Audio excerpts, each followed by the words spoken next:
Chennai super Kings அணியின் தோல்விக்கு காரணமே அஜின்க்யா ரஹானே தான் என சிஎஸ்கே ரசிகர்கள் பெரும் அதிருப்தியில் உள்ளனர். மேலும் அவரை சிஎஸ்கே அணியை விட்டு நீக்க வேண்டும் என கோரிக்கைகளும் எழுந்த வண்ணம் உள்ளது. குஜராத் டைட்டன்ஸ் அணிக்கு எதிரான போட்டியில் சென்னை சூப்பர் கிங்ஸ் அணி 35 ரன்கள் வித்தியாசத்தில் தோல்வியடைந்தது. இந்த போட்டி நடந்த பிட்ச் பேட்டரி செய்ய சாதகமானது என்பதால் இரு அணிகளும் பேட்டிங்கை மட்டுமே நம்பியிருந்தது. முதலில் பேட்டிங் செய்த குஜராத் அணி மிக எளிதாக 20 ஓவர்களில் 231 ரன்கள் எடுத்தது. அந்த அணியின் துவக்க வீரர்கள் சுப்மன் கில் மற்றும் சாய் சுதர்சன் முதல் விக்கெட்டுக்கு 210 ரன்கள் சேர்த்து சிஎஸ்கே அணியை சிதறவிட்டனர். சென்னை சூப்பர் கிங்ஸ் அணியில் முக்கிய பந்து வீச்சாளர்கள் இல்லாத நிலையில் பந்து வீச்சு படு சொதப்பலாக இருந்தது. எனினும் சிஎஸ்கே அணி பேட்டிங்கில் அபார செயல்பட்டு இந்த இலக்கை எட்டி வெற்றி பெறும் என பலரும் நினைத்தனர். ஆனால் அதற்கு வேட்டு வைத்தார் அஜின்க்யா ரஹானே. முதல் ஓவரின் கடைசி பந்தில் ரச்சின் ரவீந்திராவை ரன் அவுட் செய்ய காரணமாக இருந்தார். ரஹானே ஒரு ரன் ஓடி வர சொன்னதால் ரச்சின் ரவீந்திரா வேகமாக ஒரு ரன் ஓடினார். ஆனால் டேவிட் மில்லர் எறிந்த துல்லியமான த்ரோவால் ரச்சின் ரவீந்திரா ரன் அவுட் ஆனார். அவரை ரன் அவுட் செய்த பின் அதற்கு அடுத்த ஓவரின்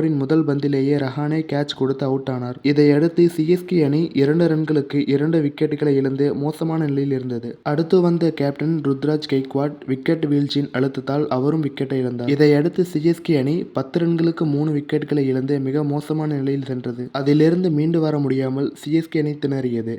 மிட்சல் 63 ரன்களும் மொயின் அலி 56 ரன்களும் எடுத்தனர்.